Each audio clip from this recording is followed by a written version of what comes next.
കൂട്ടും കുടുംബമായിട്ട് നടക്കണ ഒരു 10-16 എണ്ണേ കെട്ടും പൊട്ടിച്ച് ആലപ്പുഴക്ക് കെട്ടിയപ്പോഴേ പിന്നെ അവിടെ നടന്നതിന്റെ പൊന്നോ. ആലപ്പുഴ കായൽ മഞ്ഞും കായലിലെ കരിമീന്റെ സ്വാദൊക്കെ മനസ്സ് കണ്ടിട്ടാണ് എല്ലാരും ആലപ്പുഴക്ക് വെച്ച് പിടിക്കുന്നത്. ഞങ്ങളും അതുപോലെ തന്നെ ബോട്ടിലങ്ങോട്ട് കയറി ഒരു കിടിലം പാട്ടങ്ങോട്ട് ഇട്ടിട്ട് ഉപ്പങ്ങോട്ട് ഓണാക്കി. പിന്നെ അവിടെ നടന്ന കാര്യേ ഇനി അതിന്റെ മേലെ എന്തെങ്കിലും വേണമെന്നുണ്ടെങ്കിൽ ഇതുപോലെ തുരുത്തിന്റെ മേലെ എന്തെങ്കിലും സൈഡാക്കിട്ട് അവിടുന്ന് കൊഞ്ചോ കരിമീനോ ഇനി വേറെ എന്താ വേണ്ടിച്ചാൽ അതൊക്കെ വാങ്ങിയിട്ട് ട്രിപ്പ് ഒന്നുകൂടിയായിട്ട് കളറാക്കുക. പിന്നെ അവിടുന്ന് അങ്ങോട്ടേക്ക് ഇതുവരെ ഡാൻസ് കളിക്കാത്ത ഡാൻസ് കളിക്കും. ഇന്നേ ഒരു വണ്ടിയുടെ വളയം പിടിക്കാത്ത ആ ബോട്ടിന്റെ കപ്പിത്താനാവും.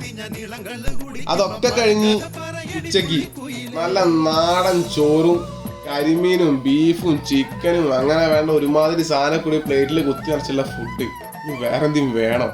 ബാക്കിയൊക്കെ വഴി വരുന്നുണ്ട് കേട്ടാ. അപ്പൊ ശരി, എന്നാ അടുത്ത വീട്ടാണോ.